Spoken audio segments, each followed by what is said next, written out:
केते दिन पकेट खर्च कर बुलिबे हाथ खर्च कर बसवे मोहन सरकार तुरंत हस्तक्षेप करंतु शीत काकर से बसुंट आसी विहित कार्यानुष्ठान ग्रहण करा जाऊ आर्थिक साहाय्य दि जाऊ से गाँ गहली में सहर में सेवा करंतु टोटल पाई ना ड्रेस कोड पाऊ ना कि स्थायी बस पीएमजी रे बस से बसवे आर्थिक साहाय्य किसी पाइले केते दिन पकेट खर्च कर बुलिबे हाथ खर्च कर बसवे मोहन सरकार तुरंत हस्तक्षेप करंतु शीत काकर से बसुंट आसी विहित कार्यानुष्ठान ग्रहण करा जाऊ आर्थिक साहाय्य दि जाऊ से गाँ गहली में सहर में सेवा करंतु आज मुख्यमंत्री मोहन माझी सहित साक्षात होता आम जाइलु आम लवणगिरी जो मंदिर प्रतिष्ठा हम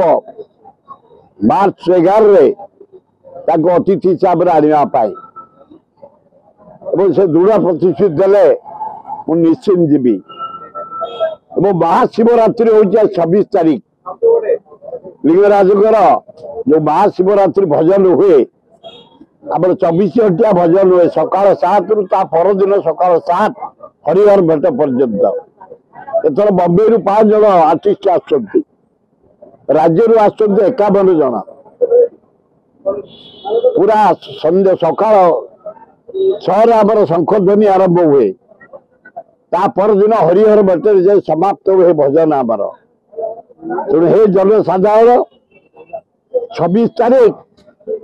लिंगराज जो जागर यात्रा से भजन मोरे आपण माने जोग देबे महादीप देखिबे लिंगराज दर्शन करिवे पार्वती दर्शन करिवे एवं मार्च 11 तारीख रे लवणगिरी पहाड़ रे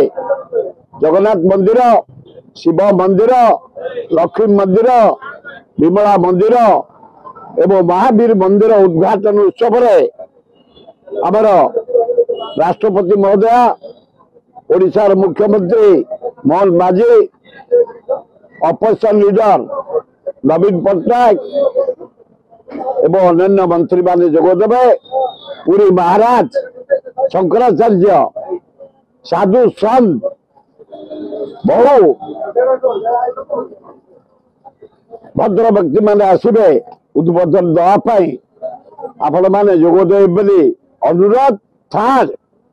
मोहन माझी सहित कथा जो स्थितिवान संपत्ति आम स्थितिवान संपत्ति 10 वर्ष है जगन्नाथ ना रही जाइए 203 गाँ 13टा गाँ रही जाइए बाकी सब 200 रु 80 गाँ ऑलरेडी रिटर्न हो गला स्थितिवान कैंसल हो गला कि आमर एपर्यंत है 13टा गाँ ओगरसुआ कुसुमाटी चढ़हर रामचंद्रपुर कुदियारी जटणी रथिपुर निरंजनपुर बेरुआ बैरंग बुढ़ापड़ा भलसर हरिराजपुर यही तो गाँ